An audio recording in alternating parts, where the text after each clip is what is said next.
Okay, so you parachuted out. Yeah. But one reason that I ran out of oxygen, I went to sit down in the waist door, and I looked around and I saw the ball turret moving. So I knew he was still in there. So I thought I better. He couldn't wear his parachute in the ball turret. They didn't have room. Right. So I was sitting the door and watched him until he got out. Or got the door open on the ball turret. And his feet were still in the turret, but he was Climbing out. And I saw him reach for something, and I thought it was his chute. So I thought I'd better get out of the way. So I bailed out. And he said his chute was up in the radio room. He said he wasn't reaching for his chute. And he got, I guess when the plane blowed up, when the tail gunner got knocked out, I guess he got his shoulder broke. And I guess the flak, when it went off, I guess it hit him too. It broke his shoulder blade, but he got out. Do you know who did and who didn't get out of that plane? The bombardier navigator didn't get out. The pilot he got blowed out. He come to. He wore his chute. The pilots did. They used a backpack. And this had been used chest pack. Okay. Because we couldn't wear a parachute and a vest and a flak vest at the same time. So I don't know why. I tried to drift my chute over into the mountains. We was right in the edge of the mountain. But every time I'd pull on the shroud lines to make it drift, the thing tried to fold, collapse up on me. So I thought, well, I'm alive. Why tempt it? So I just let it have its way. Landed right in the village, right in the edge of the village. Which village, you know? No, I think it was Graz. Graz, okay. And so you landed right in the village? Hmm? You landed right in the village? In the edge, right in the hills, right. Well, the village was in the valley when I landed right up on the hill. Right, there was a family living right there. I landed right in their front yard. Yeah, hung up in the trees.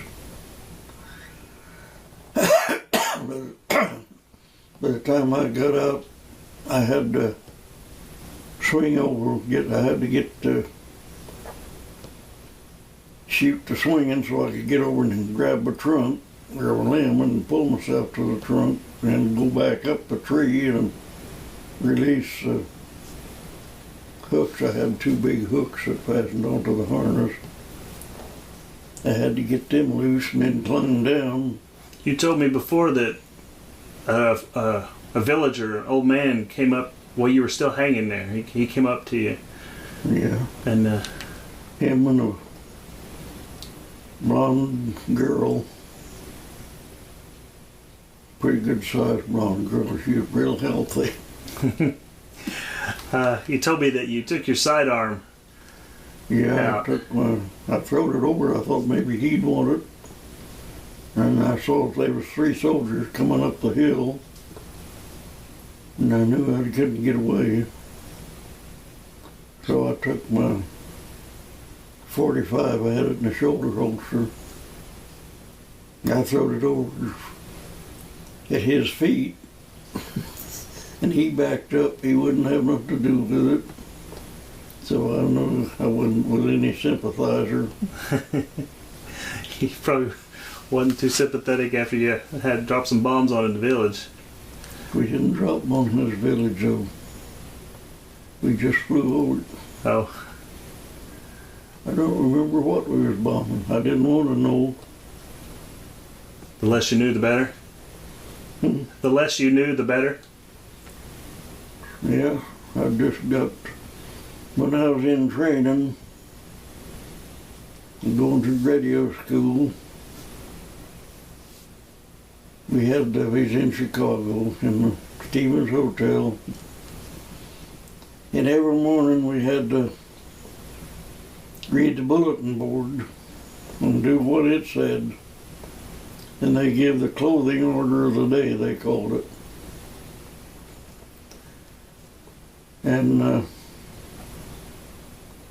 went and read the bulletin boards. And the clothing order was overcoat, overshoes, helmets, and helmet liners. So I got them. But the corporal didn't. He forgot his overshoes.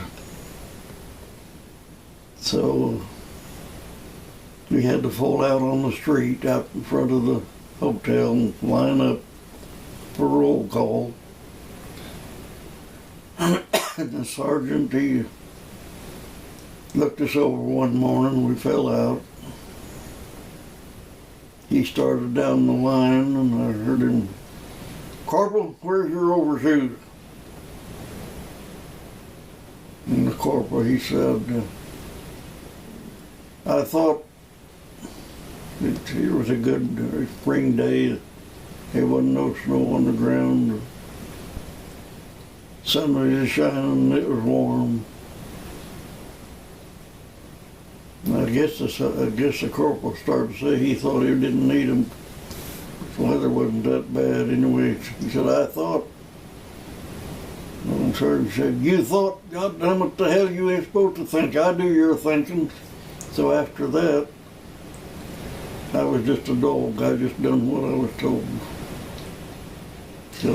He said a lot more than that. He really bawled that corporal out. And they were friends too. He was just making a show. Yeah. But that's the way they did. They didn't want you thinking for yourself, did they?